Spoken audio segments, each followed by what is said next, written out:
Ok. Goes another. J'ai 11h19, frère. You're my favorite lover. Hi. Hey. On se retrouve pour un nouveau Culture Recap. Kick it. Oops. We back. This time we rolling late night with the roof back. Après presque... Enfin, je sais pas combien de mois. By popular demand. Une personne. Non, je crois qu'il y a d'autres personnes qui m'ont demandé, mais c'est juste... En fait, j'avais pas envie, parce que j'étais... ça va être redondant et vous allez être saoulés, en fait, du format, parce qu'il est vraiment trop récurrent sur la chaîne. Et il y avait plus ça qu'autre chose, en fait, sur la chaîne. Au bout d'un moment, ça va les saouler. Mais apparemment, pas tant que ça. So, here I am. On reprend comme d'hab. Livres, films, séries, expo, musique. Musique, c'est long. Musique, YouTube et puis podcast. Let's go. Alors, livre. Ce mois-ci, c'était tellement la course. Ce mois-ci, c'était tellement compliqué. J'ai pas beaucoup lu. Je suis dégoûtée. J'ai lu que un vrai livre. Et genre après, j'avais un catalogue d'expo que j'ai feuilleté et tout. C'était pas très très... C'est pas ouf ce mois-ci. Le premier livre que j'ai lu, c'est Beauf et Barbare, Le Paris du Nou de Ouria Boutelja, que j'ai adoré lire. En gros, c'est un essai. Elle explique comment, si on veut avancer, il faut que à la fois les classes populaires blanches et les noirs et les arabes, en tout cas les non-blancs, s'unissent face à un système qui est en fait contre nous tous et toutes. Mais c'est pas en mode convergence des luttes, tous ensemble et tout. C'est quand même très critique de la suprématie blanche et comment elle est intrinsèque aussi aux classes populaires blanches. Enfin, je veux dire, c'est pas niais comme ça et tout. C'était super intéressant comme livre. Il y a une partie sur un Frexit décolonial qui m'a un peu secouée et tout, parce que ça m'a remis un peu en face de mes privilèges en tant que européenne. Et ouais, c'est un super livre. Je pense que ça donne beaucoup à réfléchir. Ça met en perspective beaucoup de notions importantes et hyper actuelles. Donc je vous conseille de le lire. Il est hyper court et tout, et hyper facile à lire. Et très très informatif sur la gauche. En particulier sur les mouvements de gauche blanc, gauche catho, les syndicats et même le Parti communiste juste après la Seconde Guerre mondiale. Enfin, ça remet vraiment la timeline de la gauche française et aussi comment en fait elle est complice des prétentions coloniales de l'État français dans l'histoire. Donc c'était hyper intéressant, hyper informatif. C'est un peu un cours d'histoire en même temps. Du coup voilà, je vous le conseille franchement, c'est un super livre. Et ensuite le deuxième bouquin, le catalogue d'expo, c'est un catalogue qu'on m'a offert. Self-Portrait in the Age of Photography, Photographers Reflecting Their Own Image. C'est sur une expo qui a été on view à Lausanne en 1985 et le catalogue est sorti en 86. Ouais, c'est sur les self-portraits au fil du temps. Il y a des super images, je vous insérerai. Par contre, il y a une pub à la fin, tellement zinzin, ça dit trop de l'époque à laquelle le catalogue est sorti, il faut que je la retrouve. C'est une pub Swissair, dernière page. The civilized way to the world. Civilized way to the world. That's insane. Insane. Super catalogue. En fait, c'était super intéressant. Surtout les compositions. Des compositions un peu en mosaïque comme ça. Hyper intéressant. On peut passer au film. J'ai regardé. J'ai regardé pas mal de trucs ce mois-ci. J'ai regardé le film Rockers de 1978 qui a été réalisé par Theodoros Bafaloukos. C'est un réalisateur grec, il me semble. Il y a pas mal de stars du reggae en fait qui jouent dedans. Du coup, c'était assez marrant. Et du coup, en fait, dans le film, on suit Horsemouth qui veut se lancer dans la vente de CD à Kingston, qui veut se lancer dans l'industrie de la musique et tout. Et pour ça, il achète une moto et en fait, la mafia en fait, locale en fait, lui vole. Et du coup, on voit tout le process qu'il fait pour récupérer sa moto et tout. C'est teinté de plein de moments de live. Et juste entendre du patois et tout, la manière dont il s'exprime, genre... Et juste les tenues, François, Gregory Isaacs, If I Speak, dingue. Du coup, c'était un super film. J'ai continué parce que j'avais commencé, puis j'avais fait des pauses. La deuxième saison de Interview with the Vampire. En fait, cette deuxième saison, je sais pas, j'ai du mal à la finir, j'ai toujours pas fini. La première saison, je l'ai binge-watch d'une façon, enfin, genre, with the quickness et tout. La deuxième, changement de cast pour la petite. Et puis, on est plus ancré dans l'actuel, vu qu'on voit plus l'interview. Enfin, je sais pas, j'accroche moins, faudrait que je finisse quand même juste par principe. J'ai commencé Carême aussi, je sais pas si vous aviez vu des extraits sur Twitter, j'aurais parlé en mode c'est le The Bear français et tout, genre on suit un cuisinier, c'est à l'époque de Napoléon, en France du coup, c'est une série française. Un cuisinier un peu de génie, tout ça, un peu tête brûlée et tout, qui décide de faire sa cuisine et tout, nanana, et Napoléon veut l'embaucher, et puis dans la cuisine, il y a une femme noire aussi, comme Ayo et Dibiri et tout, enfin bref. Bref, c'est pas mal, faudrait que je finisse, faudrait que je continue plutôt, j'ai regardé les 3 premiers épisodes, c'est assez ok. J'ai aussi regardé The Royals sur Netflix, c'est une série indienne, parce qu'il y avait Ishan, so I'm not going to say anything else, if you know, you know. Il n'y a pas de drama coréen. Ce mois-ci, il y a juste World of Street Woman Fighter. Je suis malheureusement une victime. I'm a victim. J'en avais parlé déjà de Street Woman Fighter dans ce format-là, sur les cultures recap, et à quel point c'est horrible comme télécrochet. C'est un télécrochet de danse. Il y a beaucoup d'appropriation culturelle, télécrochet de danse coréen. De base, c'est en général Corée, juste entre danseuses du coup coréennes. Là, c'est World of Street Women Fighter, ça veut dire qu'il y a des équipes du monde entier. Enfin, du monde entier. Il y a 2 équipes japonaises, une équipe coréenne, une équipe australienne, une équipe néo-zélandaise, une équipe américaine. So it's not the world, mais voilà. Et il y a beaucoup de la Royal Family. Donc ça dit aussi beaucoup de quelle danse on parle, bref, I speak. Donc voilà, c'est un peu... Du coup, c'est en fait appropriation culturelle land. C'est pas des danseuses de battle.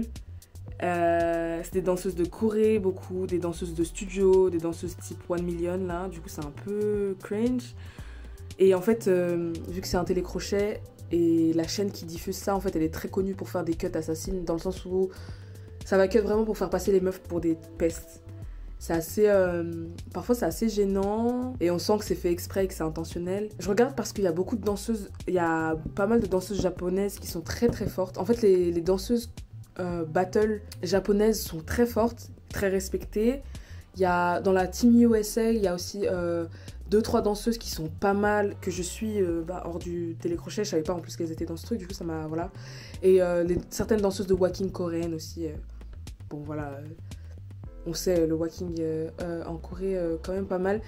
Mais sur toute la quantité de danseuses qu'il y a, c'est pas ouf. Et ouais, du coup voilà, on va voir comment ça avance en fait.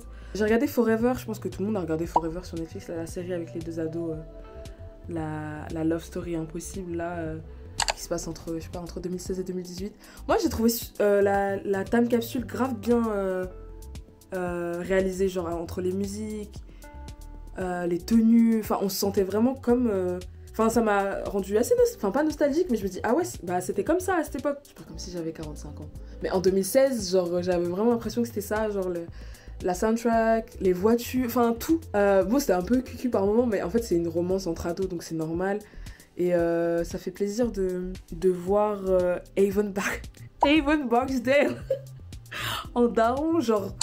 En daron très, très, très à l'aise financièrement à LA, genre... Ça fait trop bizarre de voir cet acteur-là en tant que daron comme ça. D'ailleurs, son rôle, son personnage est hyper... Enfin, c'est un des personnages que j'ai le plus kiffé dans la série. Et juste, ouais, des dynamiques familiales assez saines, avec des problématiques quand même assez graves, mais genre, ouais, des dynamiques familiales quand même assez saines et assez normales chez des familles noires et tout. Du coup, c'était assez intéressant. La Drag Race, Anya. Je savais... Le premier épisode de la Drag Race de la dernière saison, Anya Nerves arrive sur le plateau. J'ai su qu'elle allait gagner. Elle a gagné. Mon poulain, mon flair, à nous. J'ai continué la série de Steve McQueen, la Small X, parce que maintenant elle est sur Arte, donc c'est plus facile à regarder, c'est plus simple à regarder, c'est sur Arte. Du coup j'avais regardé Mangrove, j'avais regardé Lovers Rock avant. Et là du coup j'ai regardé Red, White and Blue. John Boyega veut rentrer en fait dans la police pour essayer de changer l'establishment, genre en mode je rentre, je suis noire, je vais pouvoir essayer de changer la culture dans l'institution. Et en fait, il se rend compte que c'est plus gros que lui, en fait. Il se rend compte que c'est plus gros que lui, il se rend compte qu'il peut pas changer ça de l'intérieur tout seul et que c'est trop gangréné. Je trouve que le film est hyper bien fait dans le sens où genre il n'y a pas de glamour. Je sais pas comment expliquer, il n'y a pas un truc de une morale qui donne l'espoir à la fin, genre l'institution elle est gangrénée en fait. Le mec il a cru qu'il allait pouvoir et puis non. Et puis c'est assez marrant le parallèle entre le fait qu'il veuille rentrer dans la police et que son père en fait se fasse tabasser par cette même police et que les deux événements soient en parallèle.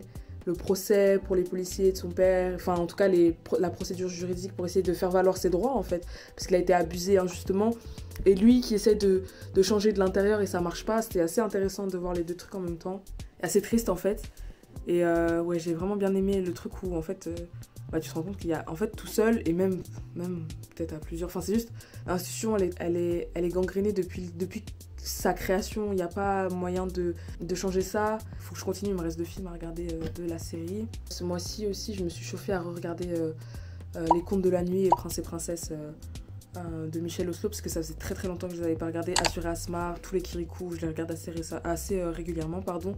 Mais Prince et Princesse et Les Contes de la Nuit, ça faisait vraiment, je pense, bien 10 ans comme ça que j'avais pas regardé. Et ils sont tous sur YouTube. Enfin, je sais plus si c'est Prince et...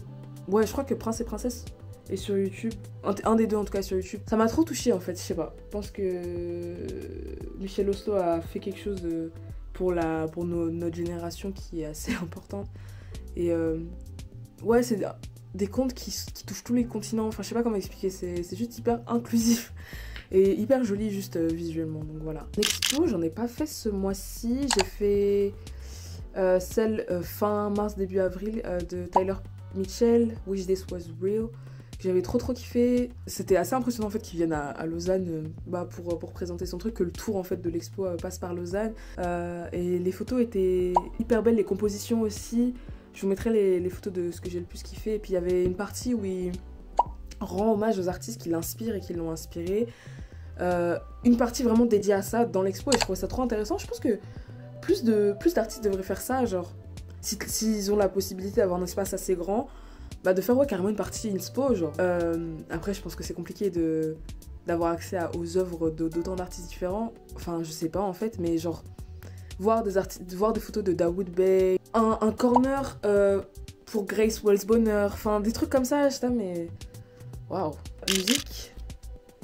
Musique, ça va être long, je suis vraiment désolée, ça va être tellement long. Donc ce mois-ci, j'ai commencé par revisiter la discographie de Donald Jones et sa foutue guitare. Du coup, Where I Wanna Be, l'album, il y a le son éponyme, et puis Have You Seen Her, que j'écoute, je pense, tous les jours. Et No Interruptions, My Heart, dans l'album, que j'ai trop kiffé. Skit a sorti Excuse My Language version live. Déjà, Excuse My Language, je pense que mes stats Spotify elles sont déjà foutues à cause de ce mec. Mais les versions live de Caution, Don Dada et Wow Wow, insane. J'adore ce mec. Please Never Stop Making Music.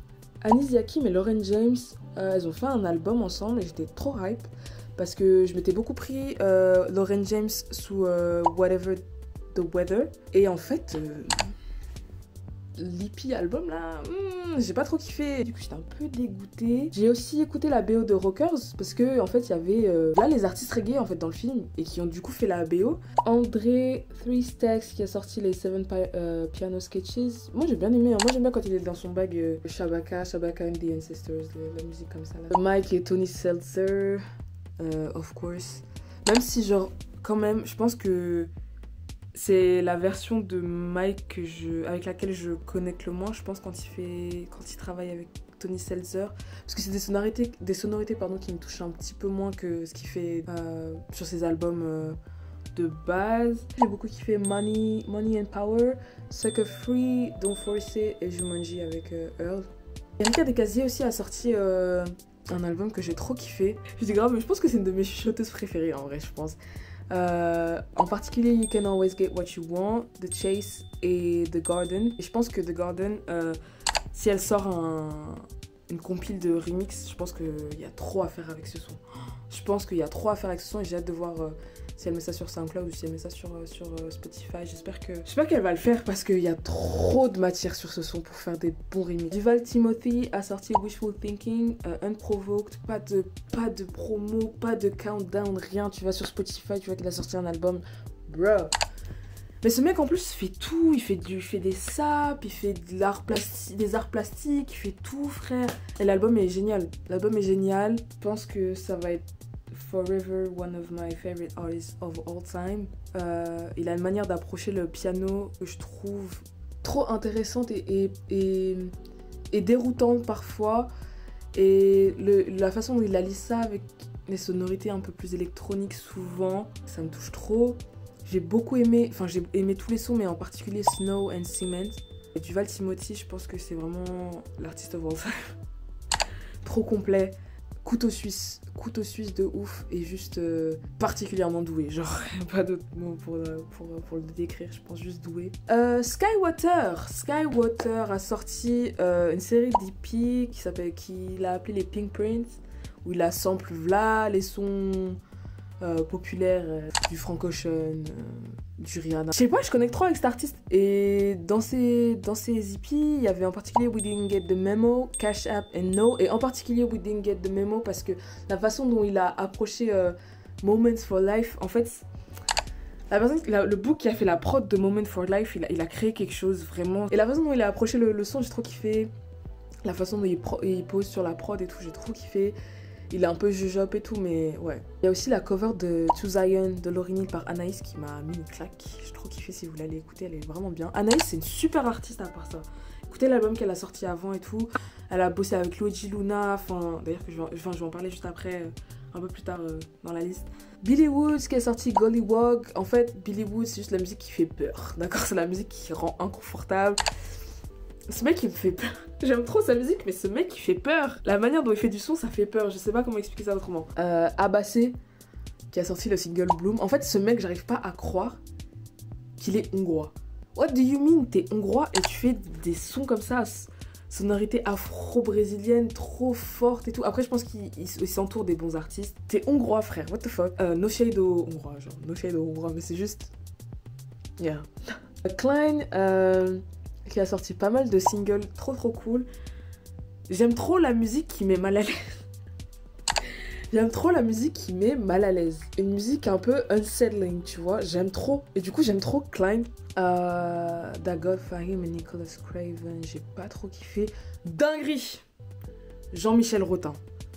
Aparté, non, ouais. Grande partie Jean-Michel Rotin. Moi, je suis branchée... Zouk façon, je suis branchée plus Kizomba et tout. Enfin, Zouk lusophone. Genre, Cabo Love. D'ailleurs, je sais pas comment on en est arrivé de Passade à Cabo Love.